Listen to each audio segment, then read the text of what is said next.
네, 장관님, 방위금 분담금 관련해서 최근에 한미가 분담금 특별협정 체결 합의하셨죠? 네, 합의하셔가지고 인상폭을 한 5%로 제한했다고 홍보하신 걸 제가 봤습니다. 예, 맞습니다. 그런데 한국은 의회 비준으로 협상한 효력이 인정되지만 미국은 행정부 합의 사안이기 때문에 언제든지 파기 또는 효력을 인정하지 않을 수 있다는 걸 알고 계시죠? 네, 그렇습니다.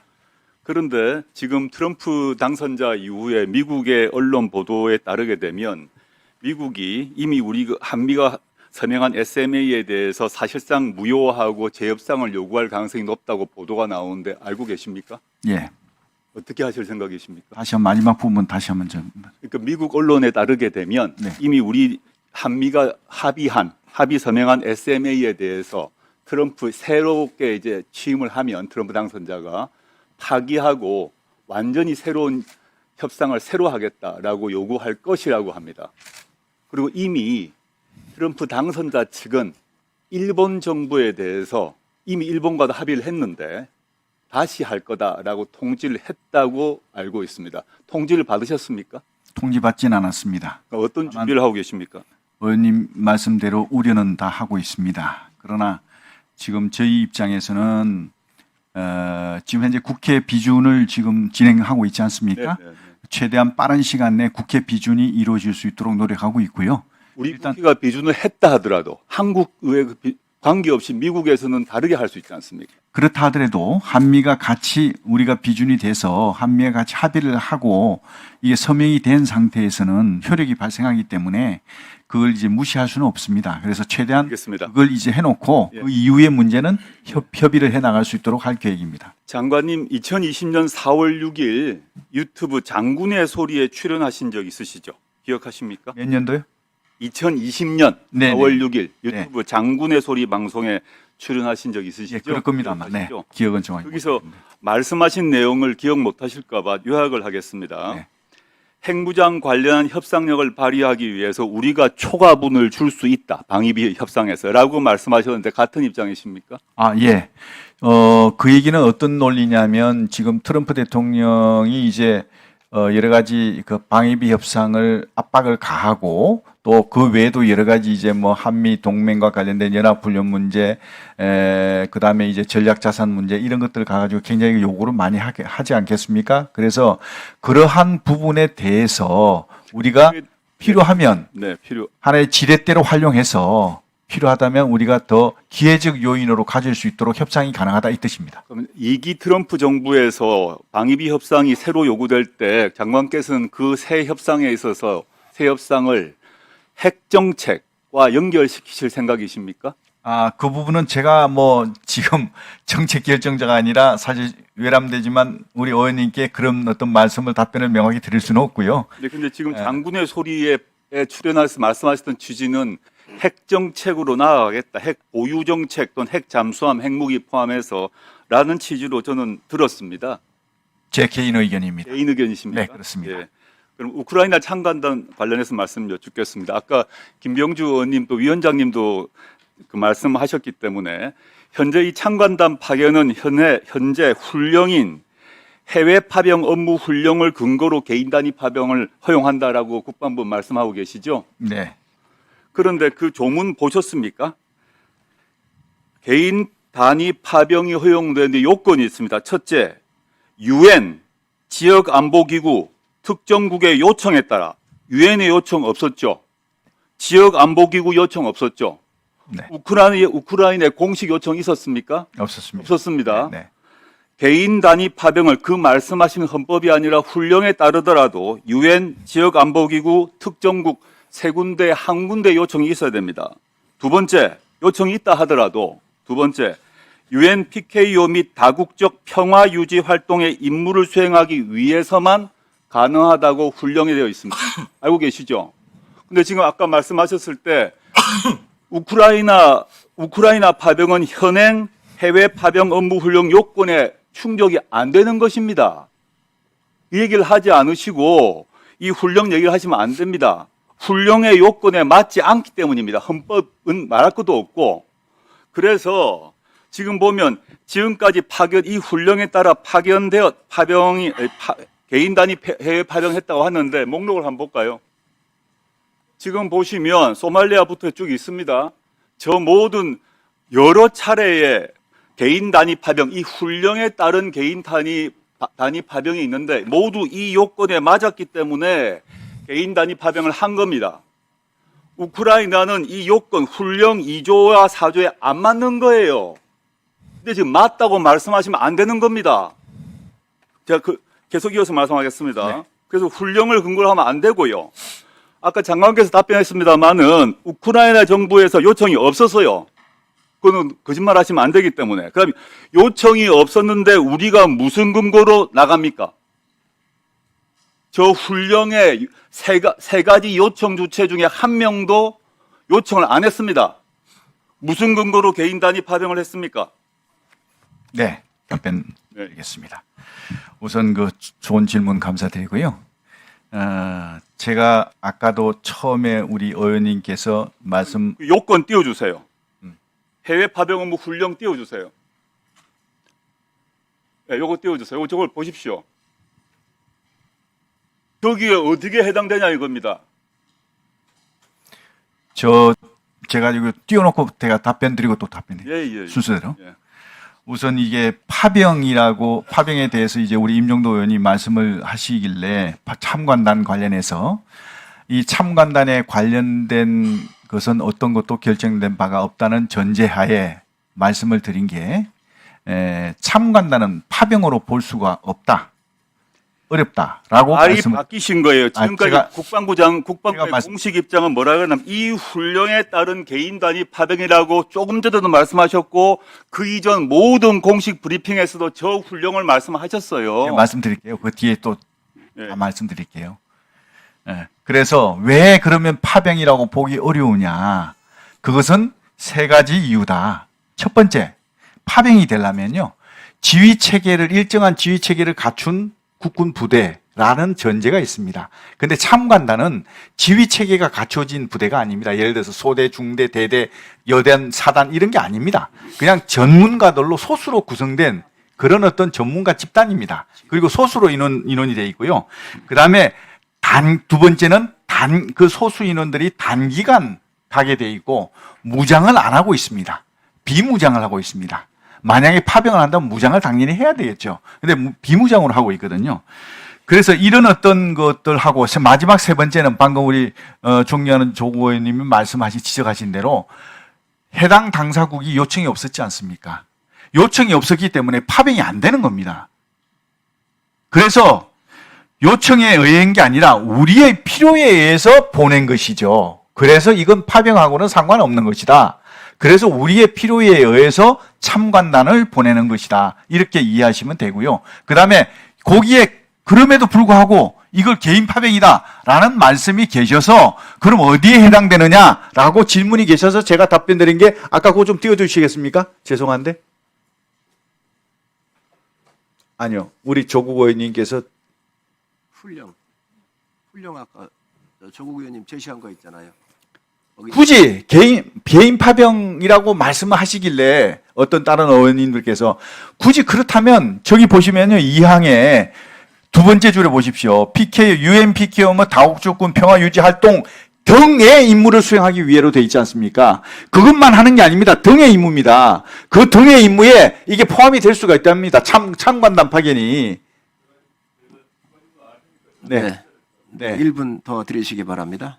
장관님 말씀은 지금까지 조금 전에 김병주 의원님 위원장님이 말씀하셨던 얘기가 애초부터 틀렸다고 얘기하신 거예요. 즉 이 훈령 우리의 우크라이나 파병 또는 보낸 것은 참관단 보낸 것은 애초에 해외 파병 업무 훈련과 관계없이 보냈다고 지금 말씀하신 거죠. 어떤 의원이 이 훈령 얘기를 하니까 굳이 그 훈령을 따르자면 이렇다고 설명하셨습니다. 그렇습니다. 그러니까 원칙적으로 장관께서는 지금 이번에 참관단 보낸 거는 헌법도 아니고 해외 파병 업무 훈령도 아니고 독자적으로 헌법과 법률의 근거, 훈령의 근거도 없이 보낼 수 있다고 말씀하신 겁니다. 첫째, 네. 하셨고요. 두 번째, 이 훈령 그렇지만 지금까지 논의는 이 훈령을 근거로 왜냐하면 지금까지 말씀하신 논리에 따르게 되면 헌법, 법률, 훈령 모두의 근거가 없다는 얘기를 지금 인정하신 겁니다. 우크라이나의 이 참관단 나 사무총장이 파견단 보내라. 참관단 보내는 것에 대해서 그럼 알려줘. 법률 훈련 근거가 있냐라고 했을 때 없다. 그런데 어느 의원이 이 훈련 얘기하니까 굳이 말하면 훈련에 있어서 등 하나 가지고 들어갈 수 있다 말씀하셨죠. 네, 그렇습니다. 어떻게 등자 하나로 이걸 보낼 수가 있어요? 아니 꼭 굳이 이제 이렇게 자꾸 개인 파병을 말씀하시길래 그런 어떤 말씀을 드린 것이고요. 등자가 들어가면 수많은 등이 있는데 등 안에 수많은 걸 모두 다 넣어서 등은 법률적으로 그 앞에 있는 각종 사유와 가장 유사한 걸 전제로 등을 하지 등을 가지고 5만 걸 다 넣을 수가 있습니까? 5만 건 아닙니다. 안 되죠. 네, 5만 건 아니고요. 말씀하신 대로 제가 이제 추가적으로 답변 올리겠습니다. 노무현 대통령 국민의힘 대변인 김연주입니다. 그날 유엔 참전용사 국제 추모의 날을 비롯한 두 평의 논평에 관해서 아니죠. 네, 마찬가지로 주체가 제한되는 것처럼 UN PKO 다국적 평화 유지 활동 이 다 평화 유지 활동을 전제로 합니다. 네, 평화 유지 활동이 아닌 것이 등에 들어가지고 비평화 전투부대 모든 것이 이 등에 들어갈 수 있다고 해석하는 순간 완전히 위헌이죠. 아니. 전투부대를 보내면 무조건 국회 가서 인준해야 되죠. 국회 인준 받아야 되죠. 근데 이 등 안에 지금 말씀하신 게 들어간다고 하면 헌법은 완전히 적혀지는 거죠. 네. 노무현 대통령께서 계실 때 그 3개국의 5분의 그 조사단을 보냈습니다.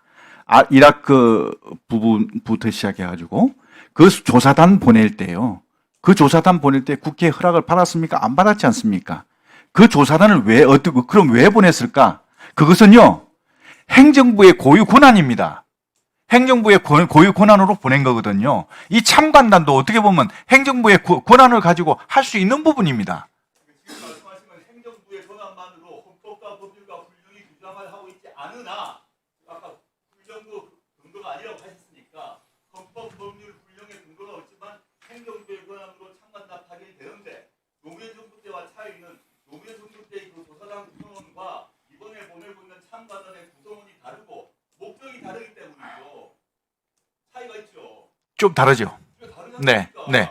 그렇지만 우크라이나하고 러시아하고 전쟁을 지금 하고 있고 러시아와 북한은 서로 상호 이 조약을 맺어서 푸틴이 얼마 전에 다 비준했고 서로 침략받으면 서로 자동적으로 개입한다고 북한과 러시아가 합의한 상황에서 전쟁을 벌이고 있는데 우리가 보내는 거고 그때 노무현 정부 때 조사단 보내는 건 상황이 다르고 첫째 조사단 구성과 참관단 구성이 다르지 않습니까? 맞습니다. 다른데 지금 이걸 훈령 얘기를 하시거나 또는 훈령도 아니고 법률도 아니고 헌법도 아닌 상태에서 국방부가 독자적 판단으로 참관단을 보낼 수 있다는 게 어떻게 가능하다는 얘기입니까? 네. 오연님 말씀대로 상황이 다르지 않습니까? 노무현 대통령께서 이라크하고 단임한 부대만 3개국에 보냈을 때에 그 조사단 보낼 때 상황이 다릅니다. 지금 현재 우크라이나하고. 왜 다르냐? 그때 노무현 대통령께서 보내실 때는 우리하고 크게 연관이 없었습니다. 그렇죠? 지금은요, 이 우크라 전쟁에는 12,000명이라는 많은 북한 병력이 투입이 돼서 전쟁을 하고 있습니다. 그러면 우리 입장에서 참관단이라도 보내서 그 12,000명의 북한 병사들이 어떻게 싸우는지, 어떤 무기를 가지고 싸우는지, 어떤 장점을 가지고 있고 어떤 약점을 가지고 있는지 잠깐 제가 답변 드리겠습니다. 어떤 약점을 가지고 있는지 또 이런 어떤 우크라이나 전쟁에 있어서의 어떤 무기체계들이 등장하고 어떤 무기체계들이 유용한 것인지 이런 여러 가지들을 우리가 참관단을 통해서 파악을 해야만 우리의 미래에 있을 수도 있는 불확실한 안보에 대한 대비를 할 수 있지 않겠습니까? 그런 차원에서 보내는 것인데 그런 차원에서 어떻게 보면 노무현 대통령께서 보내신 그 5번의 조사단보다 훨씬 더 지금이 더 우리 국가적으로 필요하다. 저는 이렇게 생각하는 겁니다. 네, 조국 의원님, 네, 1분 더 드리십시오. 네. 마무리해 주시기 바랍니다. 장관님께서 말씀하신 그 차이점 말고 어떤 차이가 있나 하면 노무현 정부 때와 다르게 뭐냐 하면 지금은 이미 지금 우리 정부에서 우크라이나에 그동안 우회적 방식으로 탄약을 지원했어요. 그리고 더 무기를 더 지원할 수 있다고 대통령께서 말씀하셨어요. 그리고 또 어느 분인지 모르지만 국방부 장관님인지 누군지 모르겠습니다만 전쟁 포로로 잡힌 북한군을 신문할 수 있다고도 말씀하셨어요. 이 말은 뭐냐면 종합하게 되면 러시아 우크라이나 전쟁에서 우리가 전쟁 당사국이 될 수도 도 있다는 것인데 그 점에서 노무현 정부 때 조사단 파견하고 다르죠.